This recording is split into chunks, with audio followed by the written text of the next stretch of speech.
So you're with Moms for Liberty. So you're telling me there's a new threat besides gender ideology, besides critical race theory. What's this third one?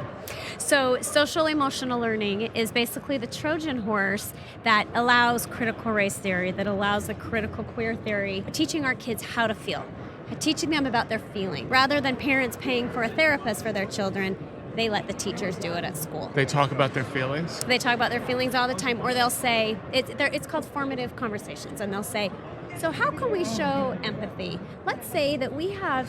So empathy? Okay, so if let's say they have a word of the week, and the word of the week at my child's school was empathy. And the teacher started talking, how can we show empathy? And then she says, if you have a friend that has two moms, how can you have empathy? Well, my child comes home and says, Mom, there can be two moms. Walter Mathis is in there asking this woman from Moms for Liberty.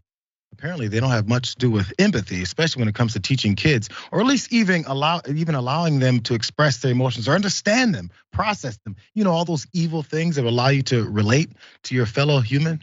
Those things that they hate. But he did get another woman to talk about this whole thing, because the new assault on our children is not CRT, it's not gender studies, because none of those things are happening in schools. It's more of this. Let's watch more.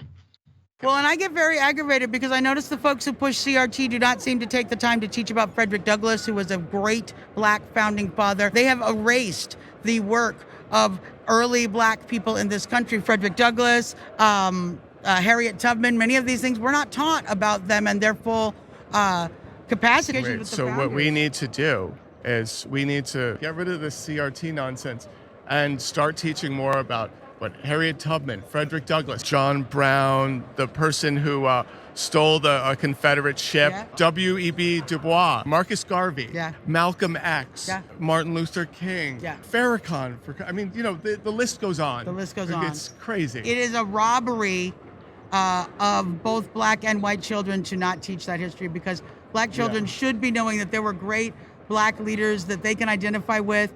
And it's like none of these kids know who Marcus Garvey is. Yeah, exactly.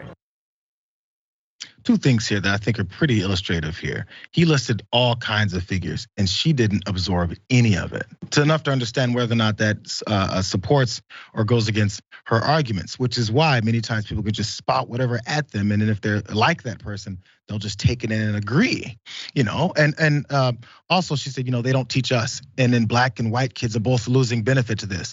This is another one of those direct thought processes. There's more than Black and white kids in schools. Number one, what are the benefits to the rest of society? And number two, it's definitely a benefit for them to learn about what's going on, because kids are being taught in every aspect. If you think they're not learning about racism and about racist behaviors, you're fooling yourself. Because I was 5 years old and I heard that stuff in school plenty back in the day. So you can imagine now. She kept saying over and over to Jayar that they're getting robbed or they've been robbed. I want to know where she went to school, because she has been robbed. She's been robbed. It is mind-boggling, and the migraine is starting to set in. But it might be fun for some people to listen to this garbage, whether it's the lack of empathy or the CRT when you don't know what it stands for, or even what it means. At some point, we're gonna have to contend with these people. Does it have to be now? Perhaps. Just yesterday, Sharon, we did that story, which I think tons of people did, of that author that was on The Hill Rising and couldn't define woke, even though she wrote books on it, essays on it, and was completely against it. It goes from that person who's probably considered a scholar, person who puts well-mentioned thoughts together, down to these folks who are just at this event saying the same thing. It's like there's no difference. The same lady who thought Frederick Douglass was a founding father would say the same thing. You could write the same damn book. That's how simple it is. And Trump University is gone, right? They're not all going to, there is no more Trump University, right? Maybe junior universities popping up.